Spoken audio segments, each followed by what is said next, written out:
Congresswoman Tlaib is suggesting that she shouldn't be prosecuting these individuals that Nessel says broke the law, and that she's only doing it because she's Jewish. If Rashida Tlaib had said that, it might be anti-Semitic. But here's the thing. The spurious claims stem from an interview that Tlaib did with Metro Times. Tlaib never once mentioned Nessel's religion or Judaism, but Metro Times pointed out in the story that Nessel is Jewish, and that appears to be the spark that led to the false claims. This cartoon, which appears on the National Review online publication, my cartoons have been consistently critical of Representative Tlaib's lack of congressional leadership in failing to support Israel's battle for survival. Zionism is exactly what they tried to convince you jihad was. We are witnessing the Israeli government carry out a genocide in Gaza.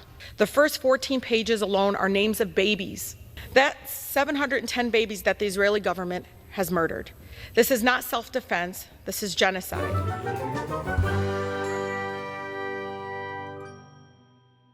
CNN had a hit, I believe that was this morning,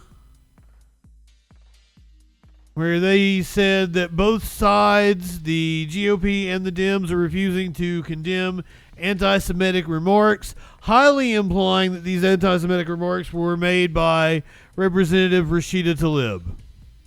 And now to a sad reality, and that is anti-Semitism is everywhere, and it comes from both ends of the political spectrum. But politicians sometimes sidestep calling it out when it comes from a member of their own party.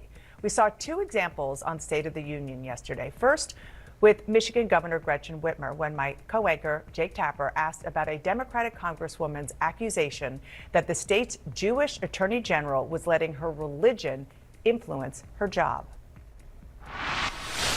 Do you think that Tlaib's suggestion that Nessel's office is biased was anti-Semitic? You've got to go back just a little bit. CNN did not show the tweet there. Rashida's religion should not be used in a cartoon to imply that she's a terrorist. It's Islamophobic and wrong. Just as Rashida should not use my religion to imply I cannot perform my job fairly as Attorney General. It's anti-Semitic and wrong. Did we go back and watch the cartoon? No, well, let's continue with this. Do you think that Tlaib's suggestion that Nessel's office is biased was anti-Semitic? Watch the cartoon. It's a drawing. Listen, Jake, you know what? All I can say is that I know that our Jewish community is in pain, as is our Palestinian and Muslim and Arab communities in Michigan. Congresswoman Tlaib is suggesting that she shouldn't be prosecuting these individuals that Nessel says broke the law, and that she's only doing it because she's Jewish. And the protesters... The people they are talking about prosecuting were student protesters. They were pro-Palestinian protesters. The AG's office has not pressed charges on similar protesters. Are not. That's quite an accusation. Do you think it's true? Like I said, Jake, I'm not going to get in the middle of this argument that they're having. And then there was this exchange with Republican Senator Tom Cotton. Are you comfortable with that? With Donald Trump saying if he loses preemptively, it's the fault of the Jews, a group already experiencing a rise of anti-Semitism in this country, from the left and the right, but still preemptively it's the fault of the Jews? Well, Jake, Donald Trump has been saying things like this for at least 11 months since the October 7th attack. I've never heard you say anything like that. If we lose, it will be the fault of the Jews. But Jake, wow, again, has been saying for months that anyone who cares about Israel, anyone who cares about the fate of the U.S.-Israel alliance should vote for him. I'm talking about Jewish voters who vote for any number of reasons on any number of issues. And he was at an event talking about combating anti-Semitism here and around the world. Just yes or no. Are you comfortable with him using that language? Jake, it's the same kind of language he's been using for months. That doesn't mean it's okay. Yes, but it's his point. Jake, he's the most pro-Israel president we've ever had. Now, Jake asked that question over and over again. Senator Cotton never answered. Now, Cotton has spoken out when it appears to come from the political left. He actually tweeted there's no place for anti-Semitism in America when Jake posted about people harassing yours truly at a book event. CNN's David Chalian is back. Thread, good evening. Grateful for that, as anybody who is. And they're going to continue the smear job, aren't they? victim of anti-Semitism, hate. And to equate what Tlaib said with Holly's non-answer on Trump's blatant anti-Semitism, that he's been pulling it like anti-Semitism events. I think he was speaking to a Jewish crowd when he said that shit. Or any other hate. And the key is, which we have learned the hard way, is you've got to call it out no matter where it comes from. What does it tell you about the inability or unwillingness to do so when it comes from a prominent person in your own party? That you change your word. It's not an inability, it's unwillingness, and it's because you're putting politics ahead of principle and morality. And that's what both of them did there. It's not very hard to say that Rashida Tlaib saying that Dana Nessel is pursuing charges because she's Jewish is an anti-Semitic thing to say. It is. It is not hard to say. You know, if Rashida Tlaib had said that, it might be anti-Semitic. But here's the thing. The reporter that did the story says, nuh-uh. Tlaib did not say Nessel charged pro-Palestinian protesters because she's Jewish. This is the reporter who interviewed Tlaib where she originally made the comment. The blatant and hateful false claims were peddled by a state lawmaker, the attorney general, and some media. Michigan Attorney General Dana Nessel, a Democratic state lawmaker, and some news agencies are falsely claiming that U.S. Rep. Rashida Tlaib said Nessel's office only filed charges against pro-Palestinian activists at the University of Michigan because she's Jewish. The spurious claims stem from an interview that Tlaib did with Metro Times on September 13th. Tlaib, who was born in Detroit to Palestinian immigrants and is the only Palestinian-American member of Congress, argued the charges were an unjust and heavy-handed response to peaceful and civil disobedience. Tlaib pointed out that Nessel, who has been in office since January 2019, has not filed charges against protesters opposed to racism, police brutality, water shutoffs, and environmental contamination. Tlaib never once mentioned Nessel's religion or Judaism, but Metro Times pointed out in the story that Nessel is Jewish, and that appears to be the spark that led to the false claims. It should also be noted that the ACLU of Michigan criticized Nessel for charging peaceful protesters at the University of Michigan. Shortly after the article was published, State Senator Jeremy Moss, a Democrat who is Jewish, posted a screenshot of the story on Twitter and claimed that Tlaib's response was an attempt to divide us into good Jews she accepts and bad Jews. Wow!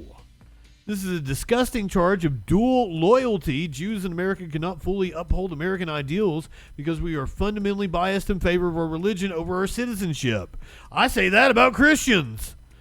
What Tlaib actually said was, it seems that the Attorney General decided if the issue was Palestine, she was going to treat it differently, and that alone speaks volumes about possible biases within the agency she runs. A rather benign statement. Tlaib was referring to anti-Palestinian attitudes. Institutions throughout the U.S. have disproportionately sided with Israel, and many of them are not run by Jewish people. On Friday, after a Detroit News reporter drew up a political cartoon that appeared to depict Tlaib as a member of Hezbollah, Nessel repeated the false narrative. So once again, let's go to show you what we're talking about. Here is the cartoon that got people up in arms. I think Tlaib actually handled it rather well. Tonight, people here in Metro Detroit tracking the growing tensions in the Middle East. Many of you have family members in the middle of this conflict. Israel says it is carrying out strikes on the Lebanese capital, Beirut. At least 8 people are reported dead, nearly 60 others injured. This comes after Hezbollah launched a rocket attack on Israel this morning. Yeah, today's exchange follows 2 days after an unprecedented attack involving handheld electronic devices detonating across Beirut, killing at least 20 and injuring thousands. That attack, the subject of a controversial cartoon, sparking backlash from community members and Congresswoman Rashida Tlaib.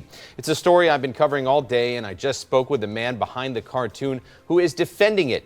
This cartoon, which appears on the National Review online publication created by Henry Payne, who also works as a Detroit News auto columnist, shows a woman identified as U.S. Representative Tlaib seated at a desk with a pager nearby, which appears to be smoking, with the caption, "Odd, my pager just exploded." The post has been called Islamophobic, appalling, and glorifying innocent killing of civilians, according to County Commissioner Sam Baydoun. It's also being condemned by Dearborn's mayor and others like Congresswoman Debbie Dingell.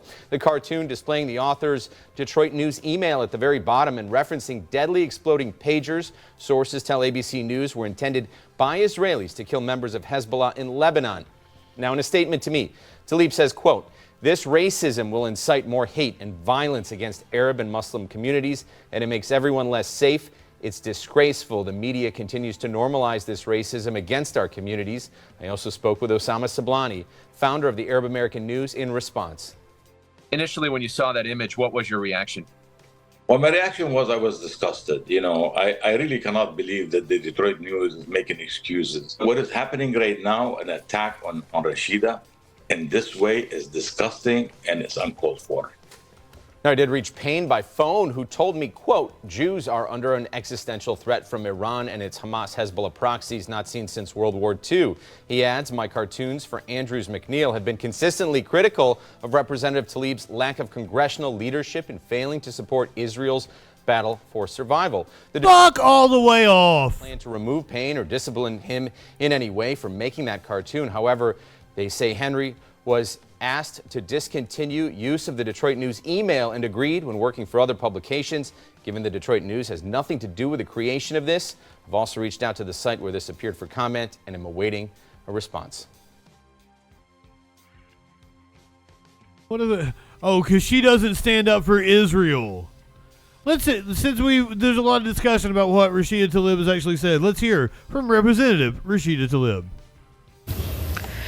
Madam Speaker, we are witnessing the Israeli government carry out a genocide in Gaza. Recently, the Gaza Ministry of Health released a 649-page document with the name, age, ID number of 34,344 Palestinians killed in Gaza who have been identified.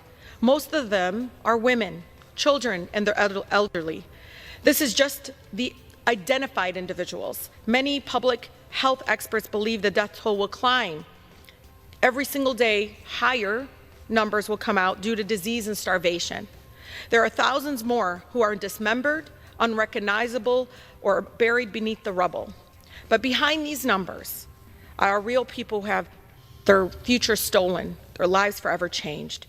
The first 14 pages alone are names of babies. I wish my colleagues would look at it, who were under the age of 1 when they were killed. 14 pages of babies' names.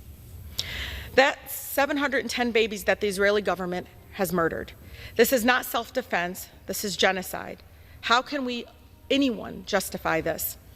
Madam Speaker, if I may, I would like to submit for the record, into the congressional record, the list of the children. Without objection. We are living through one of, again, the most documented horrific crimes against humanity in our history. Again, these are children who did not live to see their first birthday. We cannot normalize this, Madam Speaker. My colleagues continue to be silent. I wonder if it's because these babies are Palestinian. They're children.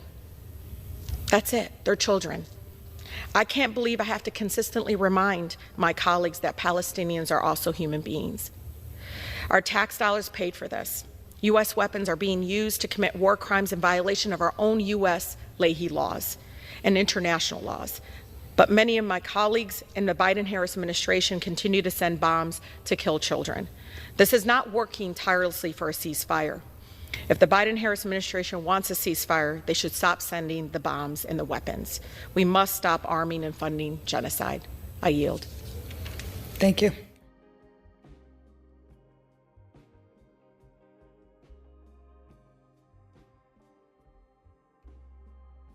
That's the kind of forceful thing that needs to be said on the issue.